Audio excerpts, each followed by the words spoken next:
From Jon Snow and Ygritte to Daenerys and Drogo, these Westeros couples are the ones EW would go to battle for, or lock up in the Red Keep dungeons.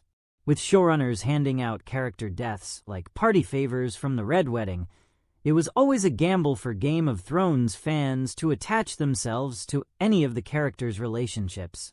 But amid the bloodbaths and treacheries, Westeros still penciled in time for a little romance, some more compelling than others.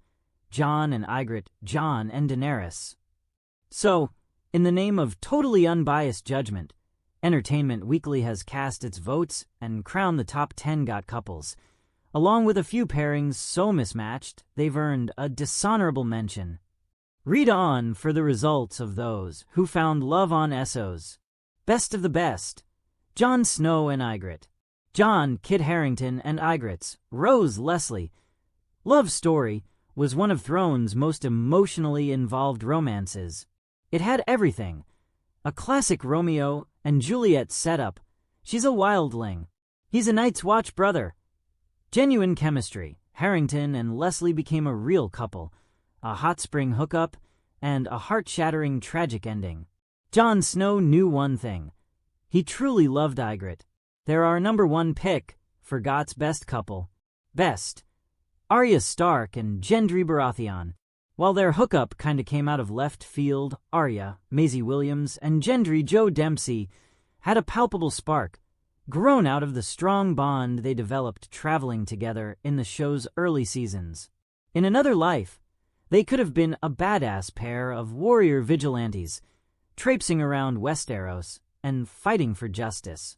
Can we get that spin-off? HBO? Working title: Needle and the Hammer. Best. Oberyn Martell and Ilaria Sand.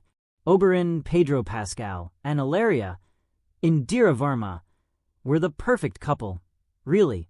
They shared a penchant for polyamory and a distaste for King's Landing, well, except the brothels, as well as a love of the sensual pleasures of the world. If only they'd stayed in Dorne, they could have grown older living a life of ease together. Best. Samwell Tarly and Gilly.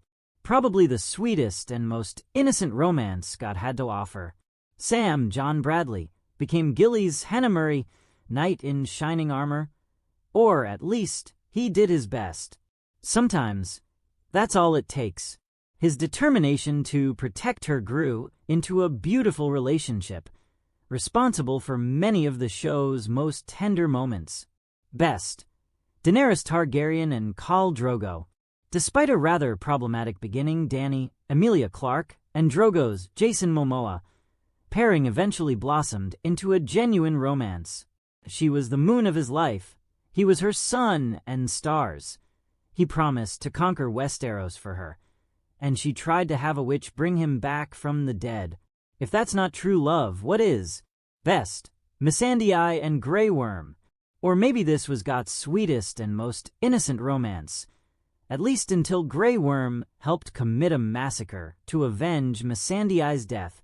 Brought together under Daenerys' banner, the two former enslaved persons, played by Natalie Emanuel and Jacob Anderson, learned to make sense of their new lives through their relationship. The development and growth of that relationship was a beautiful thing to watch unfold. Best. Renly Baratheon and Loras Tyrell. Another romance tragically cut short, courtesy of Corus Van Houten's Melisandre's smoke monster baby. Remember that? Renly Gethin Anthony and Loras Finn Jones brought some much-needed gay pride to Westeros, or at least as much as could be had in a regressive, homophobic society. Best. Tyrion Lannister and Shae. Shae Sibyl Kikili started out as simply Tyrion's, Peter Dinklage, favorite sex worker, but their bond steadily grew during their time together in King's Landing. With him despised by almost everyone in the capital, and her a stranger in a strange land, they found solace in each other, until she testified against him, and he strangled her to death. That is, well, that's Game of Thrones for you. Best. Ned Stark and Catelyn Stark. Ned, Sean Bean, and Catelyn Michelle Fairley had one of the richest and most nuanced relationships on Thrones, a bond tested by infidelity, or at least so it seemed, that nonetheless held strong. It's a shame we got to see so little of them together on the show. Best, Tyrion Lannister and Sansa Stark. Admittedly, there wasn't much to this relationship, but Tyrion and Sansa's Sophie Turner forced marriage helped her escape Joffrey's, Jack Gleeson, cruelty, and Tyrion at least treated her with something close to respect. When we're judging by Westeros standards, that more than qualifies them as one of the best couples out there. Dishonorable mention, Jaime Lannister and Brienne of Tarth. Not unlike the West Wing's Josh, Bradley Whitford and Donna Janelle Maloney, Jaime, Nikolai Coster-Waldau, and Brienne Gwendolyn Christie were a better couple before they actually hooked up. Their odd couple pairing became a magnificent slow burn of hatred into grudging respect into genuine affection, making for a tantalizing will they won't they.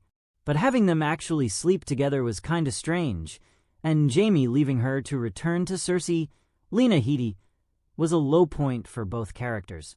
But hey, we'll always have that beautiful scene of him knighting her. Dishonorable mention, Cersei Lannister and Euron Greyjoy. Like what? Of all the twists and turns in Game of Thrones' final season, this was surely the most bizarre. Cersei sleeping with a wild pirate, Piluus Bake, who seemed like he'd wandered in from another show. And that's most of her storyline in the season. You did Cersei dirty, Thrones. Dishonorable mention, Jon Snow and Daenerys Targaryen. It was pure fanfiction fun seeing Jon and Daenerys get together. But factor in their familial relationship, Daenerys' fiery pivot into mass murder, and Jon killing her for the good of the realm, and shipping them gets a lot harder to justify. We said it up top, and we'll stand by it. Jon and Ygritte forever.